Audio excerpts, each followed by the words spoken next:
Assalamualaikum warahmatullahi wabarakatuh. Selamat pagi anak-anakku kelas 9. Bagaimana kabarnya hari ini? Semoga kita semua dalam keadaan sehat walafiat.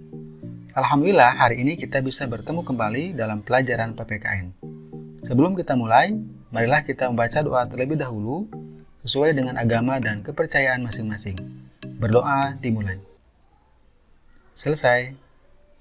Anak-anakku, pada pertemuan kali ini kita akan pelajari bab 5, yaitu tentang harmoni keberagaman masyarakat Indonesia. Makna harmoni dalam keberagaman sosial budaya, ekonomi, dan gender dalam Bhinneka Tunggal Ika. Harmoni dalam keberagaman sosial budaya. Seperti halnya konser musik, maka keadaan sosial budaya pada masyarakat Indonesia yang beraneka ragam diperlukan adanya harmonisasi dalam masyarakat. Terciptanya paduan keselarasan, saling menghormati, menyayangi, serta menyinergikan dan menyelaraskan segala macam perbedaan secara ikhlas dan alamiah di lingkungan sosial budaya. Kehidupan masyarakat Indonesia yang berasal dari latar belakang yang beragam suku, budaya, agama, tradisi, pendidikan, ekonomi, dan sebagainya merupakan kodrat yang harus diterima oleh bangsa Indonesia. Keberagaman sosial pada masyarakat Indonesia melahirkan bermacam-macam status sosial, mata pencaharian, serta kedudukan dan jabatan dalam masyarakat. Karena manusia sebagai makhluk sosial tidak dapat hidup sendiri tanpa bantuan orang lain, sehingga dengan keberagaman tersebut, setiap individu dalam masyarakat akan saling membutuhkan dan saling melengkapi.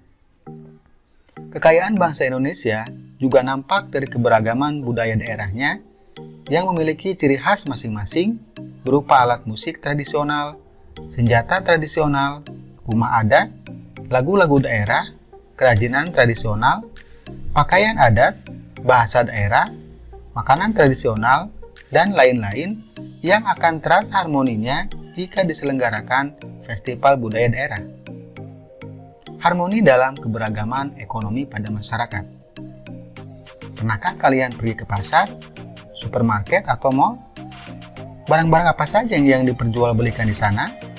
Tentu banyak sekali barang-barang kebutuhan masyarakat, mulai dari kebutuhan makanan, pakaian, dan kebutuhan sehari-hari lainnya. Barang-barang yang diperdagangkan dan diproduksi oleh perusahaan yang berbeda, baik perusahaan besar maupun perusahaan kecil dan menengah, tetapi kalau sudah berada di pasar beraneka ragam barang-barang tersebut bersatu padu dengan penataan yang rapi sesuai dengan jenis-jenis barangnya. Begitu juga dengan kondisi perekonomian masyarakat Indonesia beraneka ragam sesuai dengan tingkat penghasilan, pekerjaan, jabatan, maupun latar belakang pendidikan yang ditempuhnya, sehingga taraf hidup masyarakat pun berbeda-beda. Ada yang berkecukupan maupun yang kurang mampu, namun keharmonisan antar anggota masyarakat yang berbeda ini pula harus dapat dipelihara. Keadaan masyarakat yang mengalami kemiskinan serta tidak mampu memenuhi kebutuhan hidupnya meliputi makanan, pakaian, tempat tinggal, pendidikan, dan kesehatan merupakan akibat berkurangnya pendapatan masyarakat.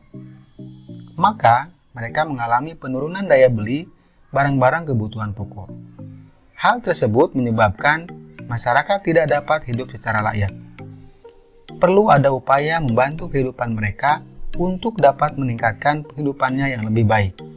Hal itu dapat dilakukan dengan melakukan pemberdayaan ekonomi masyarakat di sekitarnya atau kemudahan-kemudahan lainnya dalam memperoleh fasilitas hidupnya yang lebih baik dari pemerintah dan kelompok masyarakat lainnya, sehingga akan tercipta pula harmoni dari keberagaman ekonomi masyarakat.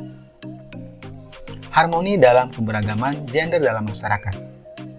Perempuan memiliki hak untuk mengaktualisasikan diri dalam kehidupan sosial, budaya, ekonomi, maupun pertahanan dan keamanan di lingkungan bermasyarakat, berbangsa, dan bernegara seperti halnya kaum laki-laki.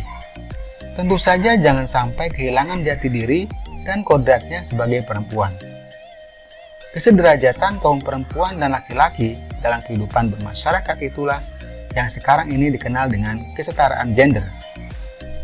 Secara harfiah, gender berasal dari bahasa Inggris yang berarti jenis kelamin. Gender merupakan suatu sifat yang melekat pada laki-laki dan perempuan. Gender menunjukkan pembagian peran, kedudukan, dan tugas antara laki-laki dan perempuan berdasarkan sifat-sifat yang dimilikinya.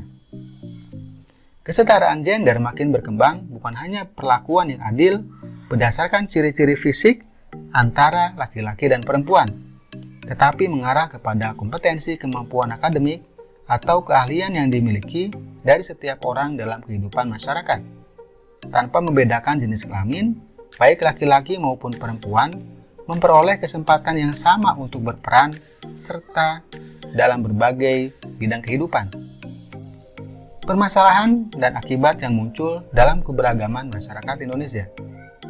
Menurut Surjono Sukanto, masalah sosial adalah suatu ketidaksesuaian antara unsur-unsur kebudayaan atau masyarakat yang membahayakan kehidupan kelompok sosial. Masalah sosial muncul akibat terjadinya perbedaan yang mencolok antara nilai dalam masyarakat dengan realita yang ada. Beberapa hal yang dapat menjadi sumber masalah sosial, yaitu proses sosial dan bencana alam. Masalah sosial dapat dikelompokkan menjadi 4 jenis faktor penyebab, antara lain ekonomi, budaya, biologis, dan psikologis. Untuk lebih mendalami kondisi budaya pada masyarakat Indonesia, kita dapat mengidentifikasinya dengan membandingkan pendapat C. Kluckhohn dalam bukunya yang berjudul Universal Categories of Cultures, mengemukakan adanya unsur-unsur kebudayaan secara universal yang dapat ditemukan di seluruh dunia, baik pada kelompok masyarakat tradisional sampai dengan masyarakat modern, atau pada masyarakat yang hidup pada zaman praaksara sampai dengan sekarang. Unsur-unsur ini merupakan bagian dari sistem sosial budaya yang terdiri atas hal-hal sebagai berikut. 1.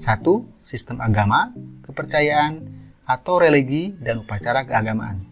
2. Sistem masyarakat dan organisasi kemasyarakatan. 3. Sistem pengetahuan. 4. Bahasa. 5. Sistem mata pencaharian. 6. Sistem teknologi dan peralatan. Dan 7. Kesenian. Upaya penyelesaian masalah dalam keberagaman masyarakat Indonesia.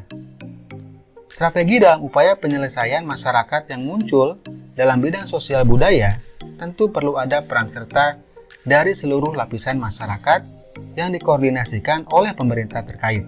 Salah satunya perlunya meningkatkan kualitas kesehatan dan kesejahteraan sosial.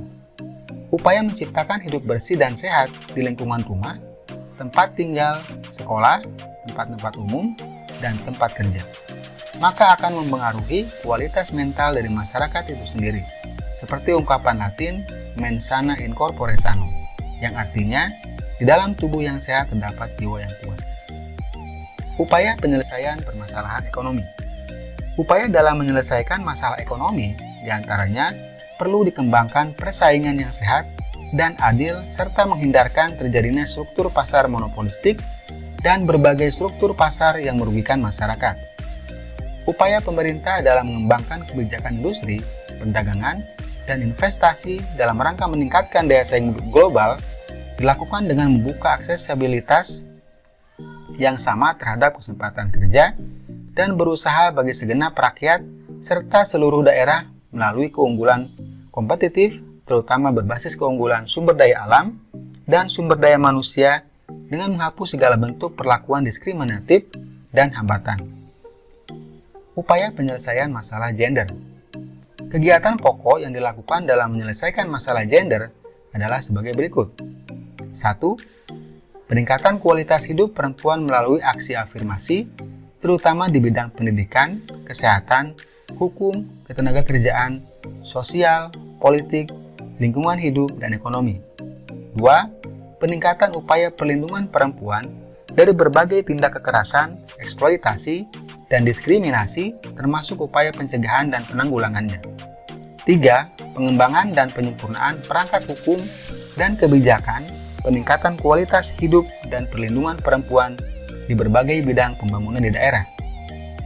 4. Pelaksanaan komunikasi, informasi, dan edukasi untuk peningkatan kualitas hidup dan perlindungan perempuan di daerah. Penyusunan sistem pencatatan dan pelaporan, sistem penanganan, dan penyelesaian kasus tindak kekerasan, eksploitasi, serta diskriminasi terhadap perempuan. Selanjutnya, pembangunan pusat pelayanan terpadu berbasis rumah sakit dan berbasis masyarakat di tingkat provinsi dan kabupaten kota sebagai sarana perlindungan perempuan korban kekerasan, termasuk perempuan korban kekerasan dalam rumah tangga. Kemudian, peningkatan peran masyarakat dan media dalam penanggulangan pornografi dan porno aksi. Ada banyak hal yang bisa dilakukan untuk meningkatkan kualitas pemberdayaan kaum perempuan. Di antaranya sebagai berikut. 1. Melalui jalur pendidikan, baik formal maupun informal. 2. Terciptanya kemitraan yang baik antara laki-laki dan perempuan, baik di ranah publik maupun domestik, dengan memiliki persepsi yang sama tentang dimensi perbedaan dan persamaan. 3. Berupaya memberdayakan diri dengan cara meningkatkan rasa percaya diri. 4. Memahami tujuan hidup dan dapat membuka diri untuk bermusyawarah. Pesatnya arus informasi saat ini mengharuskan perempuan memanfaatkan potensi dirinya melalui pengembangan karir di luar rumah. 5. Pelaksanaan pelatihan atau pendidikan analisis gender agar dapat meningkatkan pengetahuan, pemahaman, dan kesadaran tentang gender, serta meningkatkan kemampuan dalam kebijakan program atau perencanaan pembangunan. 6. Mengupayakan keterlibatan kaum perempuan dalam setiap proses dan pengambilan keputusan. Anak-anakku, demikianlah pembahasan tentang harmoni keberagaman masyarakat Indonesia. Semoga kita semua dapat memahaminya dengan baik dan mengamalkannya dalam kehidupan sehari-hari. Terima kasih. Wassalamualaikum warahmatullahi wabarakatuh.